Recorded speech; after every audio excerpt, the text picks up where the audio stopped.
She called me worthless and stole the company I built. But the next morning, I took back everything and left her with nothing. Hi, my name is Sarah Chin, and this is the story of how I found out that sometimes your own family can become your biggest enemy, especially when business and success get in the way. For 10 years, I gave everything I had to our family's small tech company. I worked day and night, turning it from a simple shop into a $50 million business. But success doesn't always bring respect. Sometimes, it brings jealousy. And sometimes, that jealousy comes from the people you least expect.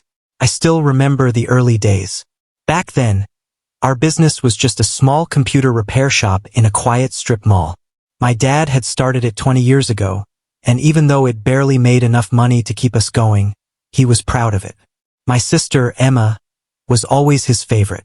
She got top grades, went to a fancy business school, and everyone thought she'd be the one to make it big. I was the quiet one, the one who stayed behind to help Dad while studying computer science at a local college. "Sarah, you're wasting your time here," Emma would say every time she visited from college. "You could be doing something much bigger." But I saw something in that little shop that no one else did. I saw possibility. While Emma was learning business theory in classrooms, I was learning real-life skills, fixing computers, talking to customers, and noticing what they needed most. During my last year of college, I created our first software product, a simple, affordable inventory tool for small businesses. It wasn't fancy, but it worked, and people loved it. Dad didn't believe in it at first, but when local businesses started buying licenses, he changed his mind. "Maybe you're onto something here, kiddo," he told me one night, and I'll never forget the look of pride on his face. It meant the world to me. Back then, I thought that pride would last forever, but I didn't know how quickly things could change, or how fast people could turn on you once money got involved. The business started to grow steadily after that. I was working 14-hour days, 7 days a week, skipping weekends and late-night movies just to stay ahead. While Emma was building her career at a big consulting firm in New York, wearing designer suits and attending fancy business dinners, I was sitting in that same small office, surrounded by wires, whiteboards, and coffee cups, building something real. I hired a small team, developed more software, and bit by bit, our little shop turned into a real software company. Our customers grew from local businesses to companies across the state. Mom would visit sometimes, bringing me dinner and gently saying, "Don't work yourself too hard, Sarah. You deserve a life too." But I couldn't stop. I wanted to prove that I was more than just the quiet one who stayed behind. I wanted to prove that I was worth something, to myself, and maybe, just a little, to my dad too. After 5 years, something huge happened. We hit $1 million in revenue. That's when Emma suddenly got interested in the business again. She quit her job in New York and moved back home without warning. At a family dinner, she smiled as if she were giving a gift and said, "I think it's time I took my place in the company." Dad was so happy, his face lit up. "That's wonderful, princess," he said, beaming at her like she was the only person who mattered. I just sat there, my fork stuck halfway to my mouth, wondering what just happened. Emma was named co-CEO overnight, even though she had no experience in our industry. Dad said it would look good for investors. I didn't argue. I swallowed my pride and told myself to be a team player.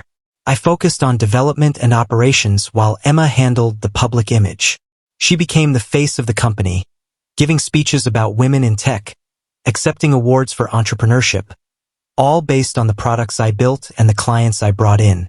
The company kept growing, but so did the distance between us. She started leaving me out of meetings, making choices without talking to me, and slowly, I felt like I was being erased from the very business I had created with my own 2 hands. Then came Dad's 60th birthday, the night everything changed. Emma planned a grand celebration at the most expensive hotel in the city. She said it was for Dad, but it felt more like a corporate show-off event. She invited every investor, partner, and big name in the industry. I got there early, dressed in a simple black dress, wanting to keep things classy but comfortable. The moment Emma saw me, she whispered harshly, Couldn't you have at least tried to look like you belong here? I ignored her, focused on greeting guests, and tried to push down the uneasy feeling in my chest. During dinner, Emma tapped her glass and stood up to speak. I expected a warm toast, maybe a few family stories. Instead, she took a deep breath and announced that the board had decided it was time for one leader her. My stomach dropped. I had no idea there were any board meetings. She went on to say that I was adequate in technical areas, but that the company needed real leadership, and I just wasn't good enough.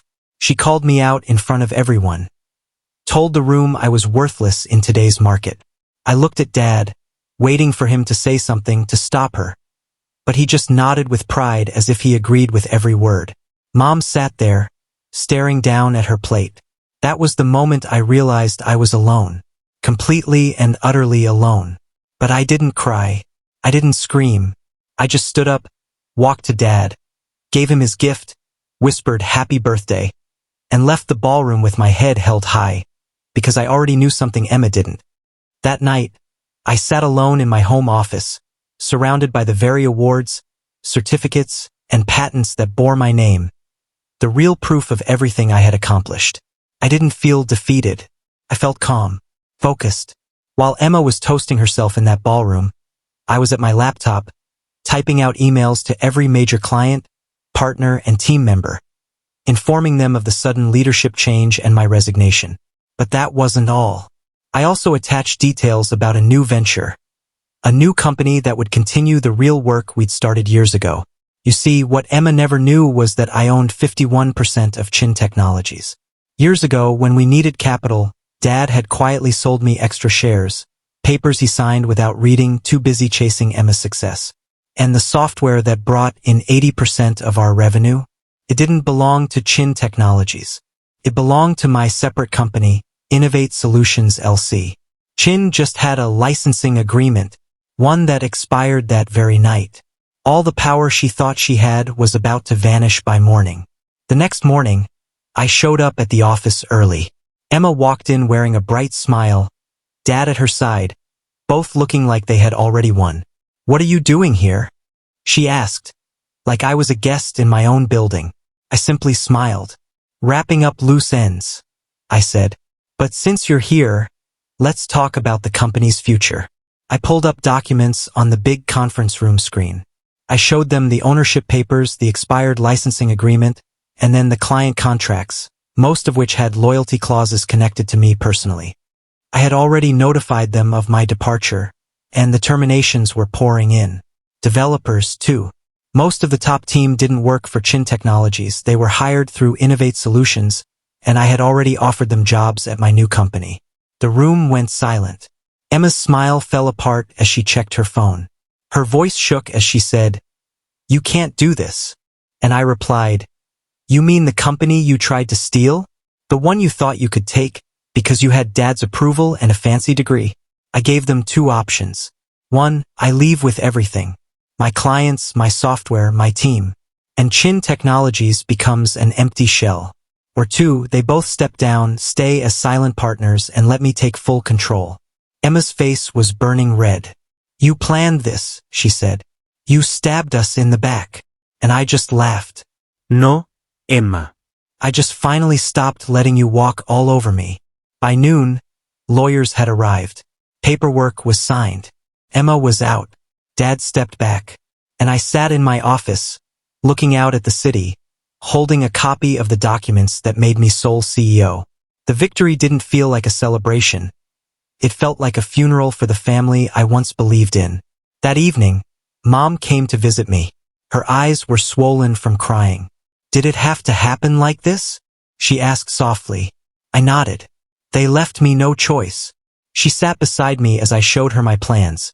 New products, a bigger vision, a company without drama or sabotage. Over the next year, Chin Technologies tripled in value. Emma took a job at a startup, hopefully humbled. Dad retired and finally understood that he had almost let his favorite child ruin everything he'd built. We talk politely at holidays, but the bond will never be the same. And sometimes, late at night, I look at that gift I gave Dad. Still wrapped, still sitting in a drawer. A photo album of our journey. Maybe one day I'll give it to him. Until then, it reminds me of a lesson I'll never forget. The quiet ones you overlook are often the ones holding everything together.